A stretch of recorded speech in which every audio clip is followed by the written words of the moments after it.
El Señor esté con ustedes. Evangelio de nuestro Señor Jesucristo según San Mateo. En aquel tiempo Jesús propuso otra parábola al gentío. El reino de los cielos se parece a un grano de mostaza que uno toma y siembra en su campo. Aunque es la más pequeña de las semillas, cuando crece es más alta que las hortalizas. Se hace un árbol hasta el punto de que vienen los pájaros del cielo a anidar en sus ramas. Les dijo otra parábola. El reino de los cielos se parece a la levadura. Una mujer la amasa con 3 medidas de harina hasta que todo fermenta. Jesús dijo todo esto a la gente en parábolas, y sin parábolas no les hablaba nada, para que se cumpliera lo dicho por medio del profeta. Abriré mi boca diciendo parábolas, anunciaré lo secreto desde la fundación del mundo. Palabra del Señor. Señor Jesús. Continuamos leyendo y proclamando en la liturgia el capítulo 13 del Evangelio de San Mateo. Recordemos que se trata del tema fundamental que quiere presentar Jesús a la gente y que profundiza con sus discípulos. El reino de los cielos.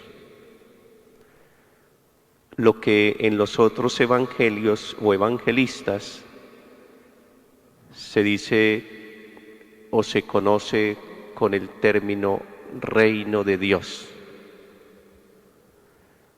Mateo, que le escribe fundamentalmente a judíos convertidos al cristianismo, no utiliza el término Dios, porque el judío jamás pronuncia esta palabra, porque para él Dios es indefinible, y ciertamente esa es la verdad. Imposible definir a Dios, imposible ponerlo en nuestros conceptos humanos y en nuestra mente tan limitada, sabiendo que Dios es un Dios infinito y absoluto. 2 parábolas muy sencillas y cortas nos presenta hoy el Santo Evangelio. La primera dice, el reino de los cielos se parece a un grano de mostaza que uno toma y siembra en su campo. Una semilla muy sencilla, muy pequeña, casi que diminuta, pero se siembra, crece y es más grande que las hortalizas. Cuando hemos cultivado hortalizas, conocemos esta analogía. Las hortalizas poco crecen, la mostaza tampoco es un árbol tan frondoso y tan grande, pero sí con un ramaje precioso, y hasta allí pueden llegar los pájaros y anidar en ella. Pongamos de presente que el Evangelio nos está hablando del reino de los cielos. Y Jesús, como dice el texto, utiliza parábolas, como lo había anunciado el profeta. ¿Por qué una parábola? Porque volvemos a lo mismo. Definir a Dios o definir el reino de los cielos es imposible. Y entonces el buen pedagogo, el buen maestro, para hablar de las cosas profundas, de las realidades eternas, como lo tiene que hacer a través de realidades pasajeras y de lenguaje comprensible, utiliza analogías. Por eso dice el texto, se parece, es semejante. Digamos que también esa es la tarea de la Iglesia. No podemos confundir, atentos a esto, la Iglesia con el reino de los cielos o con el reino de Dios. La Iglesia no es el reino de los cielos. La Iglesia no es el reino de Dios. La Iglesia sí tiene que ser instrumento. De hecho, el Concilio Vaticano II, en el texto Luz de las Gentes, cuando nos habla de la Iglesia, nos dice, de una vez comenzando en el numeral 1, que la Iglesia es instrumento universal de salvación. Instrumento. La Iglesia es el camino, es la manera como las personas nos conducimos al reino de los cielos, pero no es el reino de los cielos. Esa es una tarea fundamental en nosotros, tener presente quién es la Iglesia y tener presente qué es o quiénes somos nosotros como hijos de Dios y como hijos de la Iglesia. La segunda parábola apunta más o menos a lo mismo. Nos quiere ilustrar al respecto de lo que significa la levadura.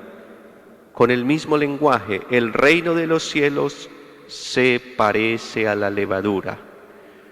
No es la levadura, pero se parece a la levadura. Una mujer la amasa con 3 medidas de harina hasta que todo fermenta. El Evangelio termina con una frase que hay que ponerle atención. Abriré mi boca diciendo parábolas, anunciaré lo secreto desde la fundación del mundo. El profeta está anunciando la encarnación del Verbo. Y es precisamente lo que viene a traernos Jesús, nuestro Señor, nuestro Maestro, nuestro profeta, nuestro médico. Él viene a anunciar su eternidad. Cuando el escritor sagrado nos está narrando la creación del mundo en el libro del Génesis, en el capítulo 1, ya nos está diciendo que nosotros somos hechos a imagen y semejanza de Dios, 1.27, Génesis 1.27. Y esa imagen y semejanza es Cristo, el modelo único de hombre, el hombre perfecto, el modelo en el cual nosotros fuimos creados. Él es el que viene a anunciar lo secreto desde la fundación del mundo. Es por eso que Él se presenta en la palabra como el camino, la verdad y la vida, como la luz del mundo. Fuera de Cristo no hay salvación. Es en Cristo donde está la salvación. Un teólogo del siglo pasado,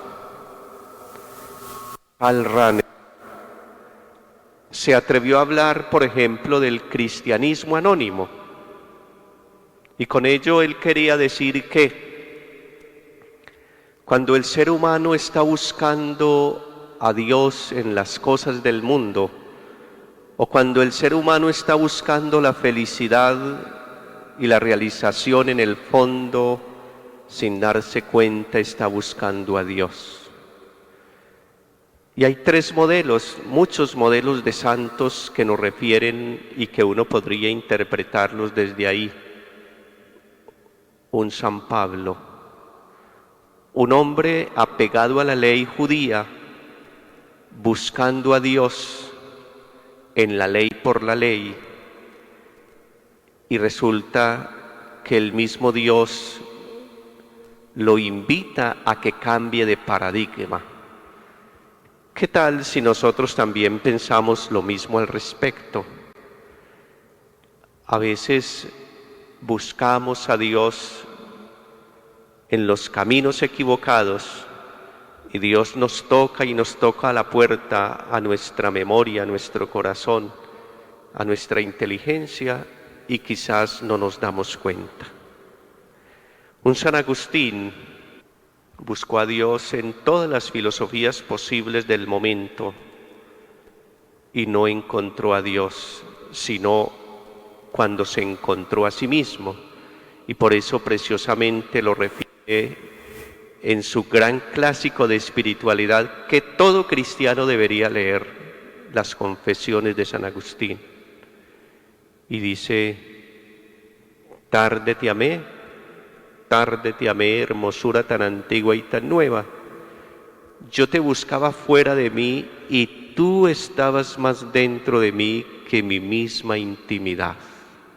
Hermanos, ¿dónde buscamos a Dios? El reino de los cielos es como la levadura, pequeño, escondido. A veces buscamos a Dios en el bullicio de un grupo de oración donde hay don de lenguas. Es un don ciertamente, pero también el diablo inspira don de lenguas para confundir.